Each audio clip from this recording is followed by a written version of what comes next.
ಕನ್ನಡ ಸಾರಸತ್ವ ಲೋಕದ ಹೆಮ್ಮೆಯಾಗಿದ್ದ ಪ್ರಖ್ಯಾತ ಕಾದಂಬರಿಕಾರ doctor SL. Bhyrappa ಅವರು ಇನ್ನೂ ನೆನಪಷ್ಟೇ.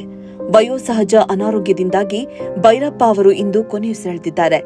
ಅವರ ನಿಧನಕ್ಕೆ ನಾಡಿಗೆ ನಾಡೆ ಕಂಬನಿ ಮಿಡಿಯುತ್ತಿದೆ.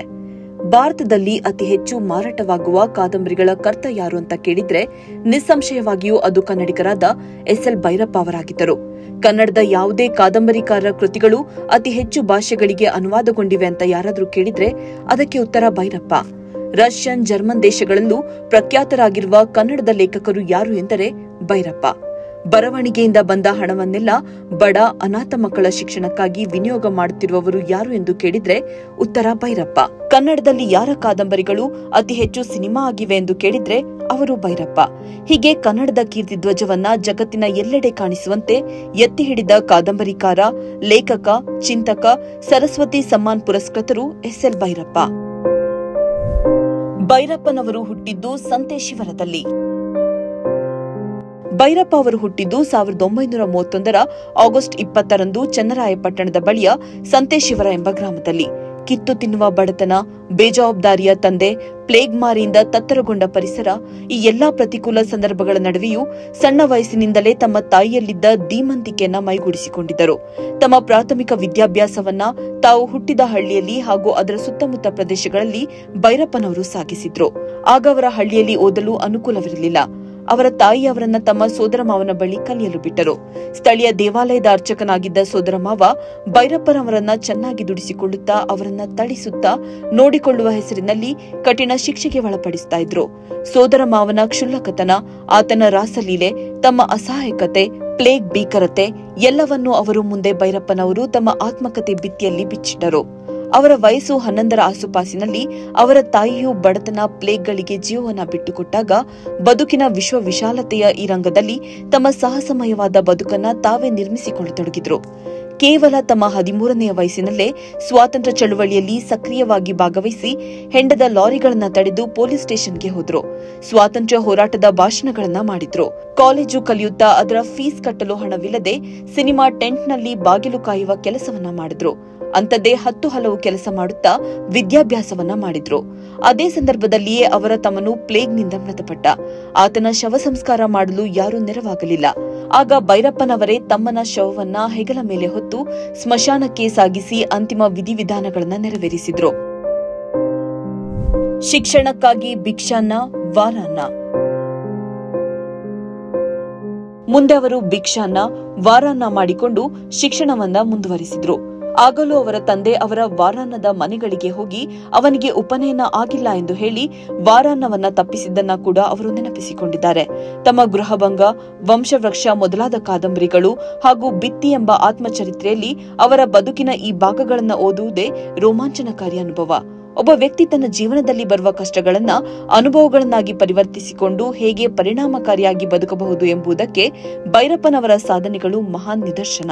ಮುಂದೆ ಮೈಸೂರಿನಲ್ಲಿ ಹಲವು ಹಾಸ್ಟೆಲ್ಗಳು ಮತ್ತು ಅಂದಿನ ಕೆಲವೊಂದು ಸಜ್ಜನರ ಕೃಪೆಗಳಲ್ಲಿ ಬದುಕು ಸಾಗಿಸಿದ ಎಸ್.ಎಲ್. ಭೈರಪ್ಪನವರು ಮೈಸೂರಿನ ಶಾರದಾ ವಿಲಾಸ ಪ್ರೌಢಶಾಲೆಯಲ್ಲಿ ಓದಿದ ಮೇಲೆ ಮಹಾರಾಜ ಕಾಲೇಜಿನ ವಿದ್ಯಾರ್ಥಿಯಾಗಿ 1957ರಲ್ಲಿ BA ಆನರ್ಸ್ ಪದವಿಯನ್ನ ಗಳಿಸಿದ್ರು. 1958ರಲ್ಲಿ ಮೈಸೂರು ವಿಶ್ವವಿದ್ಯಾನಿಲಯದಿಂದ MA ಪದವಿಯಲ್ಲಿ ಪ್ರಥಮ ಶ್ರೇಣಿಯ ಸಾಧನೆಯನ್ನ ಮಾಡಿ ಚಿನ್ನದ ಪದಕವನ್ನ ತಮ್ಮದಾಗಿಸಿಕೊಂಡ್ರು. ಬರೋಡಾದ ಮಹಾರಾಜ ಸಯ್ಯಾಜಿರಾವ್ ವಿಶ್ವವಿದ್ಯಾಲಯದಿಂದ ಸತ್ಯ ಮತ್ತು ಸೌಂದರ್ಯ ಎಂಬ ಇಂಗ್ಲಿಷ್ನಲ್ಲಿ ರಚಿಸಿದ ಪ್ರಬಂಧಕ್ಕಾಗಿ ಡಾಕ್ಟರೇಟ್ ಪದವಿಯನ್ನ ಗಳಿಸಿದ್ರು. MA ವಿದ್ಯಾಭ್ಯಾಸದ ನಂತರ ಹುಬ್ಬಳ್ಳಿಯ ಕಾಡಸಿದ್ದೇಶ್ವರ ಕಾಲೇಜಿನಲ್ಲಿ ತರ್ಕಶಾಸ್ತ್ರ ಮತ್ತು ಮನಃಶಾಸ್ತ್ರದ ಅಧ್ಯಾಪಕರಾಗಿ, ಆನಂತರ 1960ರಿಂದ 1966ರವರೆಗೆ ಗುಜರಾತಿನ ಸರ್ದಾರ್ ಪಟೇಲ್ ವಿಶ್ವವಿದ್ಯಾನಿಲಯದಲ್ಲಿ ತತ್ವಶಾಸ್ತ್ರದ ಉಪನ್ಯಾಸಕರಾಗಿ ಸೇವೆಯನ್ನ ಸಲ್ಲಿಸಿದ್ರು. 1967ರಿಂದ 1971ರವರೆಗೆ ದೆಹಲಿಯ ರಾಷ್ಟ್ರೀಯ ಶಿಕ್ಷಣ ಮತ್ತು ತರಬೇತಿ ಸಂಸ್ಥೆಯಲ್ಲಿ ಶಿಕ್ಷಣ ಮೀಮಾಂಸಾ ವಿಷಯದಲ್ಲಿ ಉಪ ಪ್ರಾಧ್ಯಾಪಕರಾಗಿ ಸೇವೆ ಸಲ್ಲಿಸಿದ ನಂತರ ಮೈಸೂರಿನಲ್ಲಿರುವ ಪ್ರಾದೇಶಿಕ ಶಿಕ್ಷಣ ಕಾಲೇಜಿಗೆ ವರ್ಗವಾಗಿ ತತ್ವಶಾಸ್ತ್ರ ಮತ್ತು ಶಿಕ್ಷಣಶಾಸ್ತ್ರದ ಪ್ರಾಧ್ಯಾಪಕರಾಗಿ ಕಾರ್ಯವನ್ನ ನಿರ್ವಹಿಸಿ 1991ರಲ್ಲಿ ನಿವೃತ್ತರಾದರು. ಹೈಸ್ಕೂಲ್ನಲ್ಲಿದ್ದಾಗಲೇ ಸಾಹಿತ್ಯ ಕೃಷಿ. ಭೈರಪ್ಪನವರ ಸಾಹಿತ್ಯ ಸೃಷ್ಟಿಯ ಕಾರ್ಯ ಆರಂಭವಾದದ್ದು ಅವರು ಹೈಸ್ಕೂಲ್ನಲ್ಲಿದ್ದಾಗ. ಹಾಸ್ಟೆಲ್ ಮ್ಯಾಗಜಿನ್ಗೆ ಕೆಲವು ಕತೆಗಳನ್ನ ಬರೆದ್ರು. ಇಂಟರ್ಮೀಡಿಯೇಟ್ ಓದುತ್ತಿರುವಾಗಲೇ ಗತಜನ್ಮ ಎಂಬ ನೀಳ್ಗತೆ, ಭೀಮಕಾಯ ಮತ್ತು ಬೆಳಕು ಮೂಡಿತು ಎಂಬ 2 ಕಾದಂಬರಿಗಳನ್ನು ಅವರು ಬರೆದಿದ್ರು. ಇವುಗಳಲ್ಲಿ ಅನಕ್ರ ಅವರ ಪ್ರಭಾವವಿತ್ತು ಎಂದು ಭೈರಪ್ಪನವರೇ ಹೇಳುತ್ತಾರೆ. 1961ರಲ್ಲಿ ಪ್ರಕಟವಾದ ಧರ್ಮಶ್ರೀಯನ್ನ ತಮ್ಮ ಮೊದಲ ಕಾದಂಬರಿ ಎನ್ನುತ್ತಾರೆ ಅವರು. ಬದುಕು ಮತ್ತು ಅನುಭವಗಳ ಸಂಕೀರ್ಣತೆಯನ್ನು ಗ್ರಹಿಸಲು ಮತ್ತು ಸೃಜನಾತ್ಮಕವಾಗಿ ಅಭಿವೃದ್ಧಿಪಡಿಸಲು ಸಾಹಿತ್ಯ ಪ್ರಕಾರಗಳಲ್ಲೆಲ್ಲ ಕಾದಂಬರಿ ಉಪಯುಕ್ತ ಮಾಧ್ಯಮ ಎಂದು ಭಾವಿಸುವ ಭೈರಪ್ಪನವರು ಧರ್ಮಶ್ರೀಯಿಂದ ಆರಂಭಿಸಿ ಉತ್ತರಕಾಂಡದವರೆಗೆ 23 ಮಹತ್ವಪೂರ್ಣ ಕಾದಂಬರಿಗಳನ್ನು ಬರೆದಿದ್ದಾರೆ. ಧರ್ಮಶ್ರೀ, ದೂರ ಸರಿದರು, ಮತದಾನ, ವಂಶವೃಕ್ಷ, ಜಲಪಾತ, ನಾಯಿ ನೆರಳು, ತಬ್ಬಲಿಯು ನೀನಾದೆ ಮಗನೆ, ಗೃಹಭಂಗ, ನಿರಾಕರಣ, ಗ್ರಹಣ, ದಾಟು, ಅನ್ವೇಷಣ, ಪರ್ವ, ನೆಲೆ, ಸಾಕ್ಷಿ, ಅಂಚು, ತಂತು, ಸಾರ್ಥ, ಮಂದ್ರ, ಆವರಣ, ಕವಲು, ಯಾನ, ಉತ್ತರಾಖಂಡ ಇವು ಡಾಕ್ಟರ್ ಎಸ್.ಎಲ್. ಭೈರಪ್ಪನವರ ಇದುವರೆಗಿನ ಪ್ರಕಟಿತ ಕಾದಂಬರಿಗಳು. ಭೈರಪ್ಪನವರ ಬಹುತೇಕ ಕೃತಿಗಳು ಇತರ ಭಾಷೆಗಳಿಗೆ ಅನುವಾದಗೊಂಡು ಎಲ್ಲೆಡೆ ಅಪಾರ ಮೆಚ್ಚುಗೆಗೆ ಪಾತ್ರವಾಗಿದೆ. ಮರಾಠಿಯಂತಹ ಹಲವು ಭಾಷಿಗರಂತೂ ಭೈರಪ್ಪನವರನ್ನ ತಮ್ಮ ಭಾಷೆಯ ಶ್ರೇಷ್ಠ ಕತೆಗಾರರಂತೆ ಅಭಿಮಾನಿಸುತ್ತಾರೆ.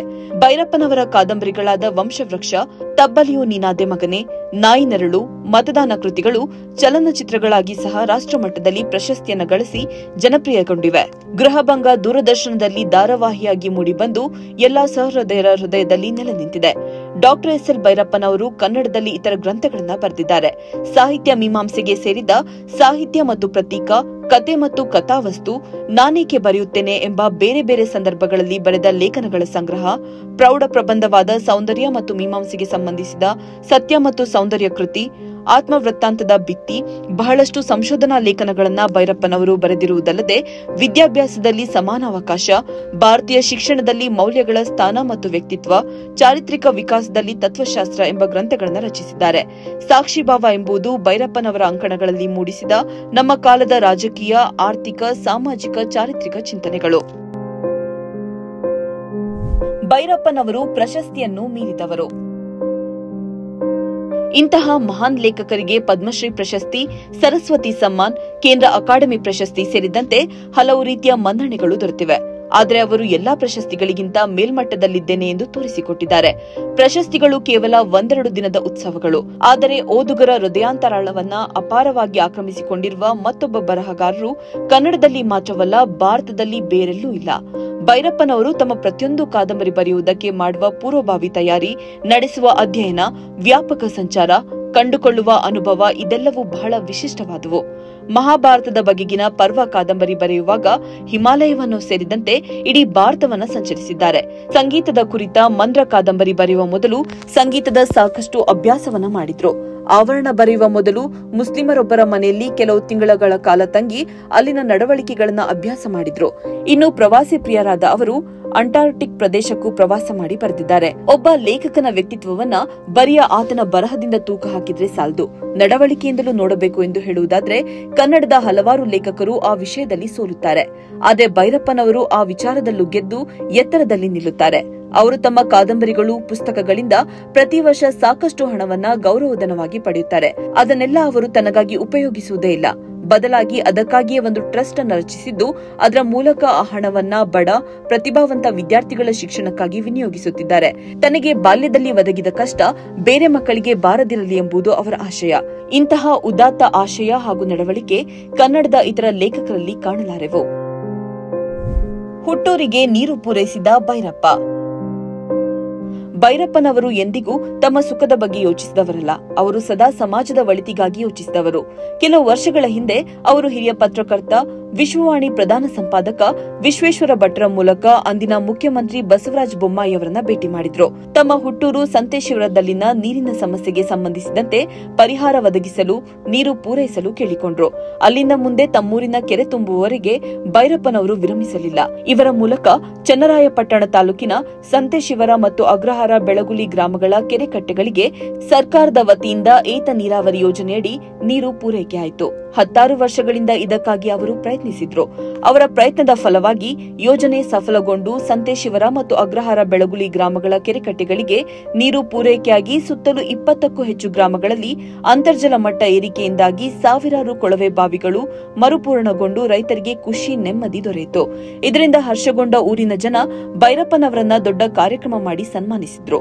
ಬಹುಶಃ ತಮ್ಮೂರಿನ ಸಾಮಾನ್ಯ ಜನಸಮುದಾಯದಿಂದ ಹೀಗೆ ಮನ್ನಣೆ ಪಡೆದ ಲೇಖಕ ಎಂದ್ರೆ ಭೈರಪ್ಪನವರು ಮಾತ್ರವೇ ಇರಬಹುದು.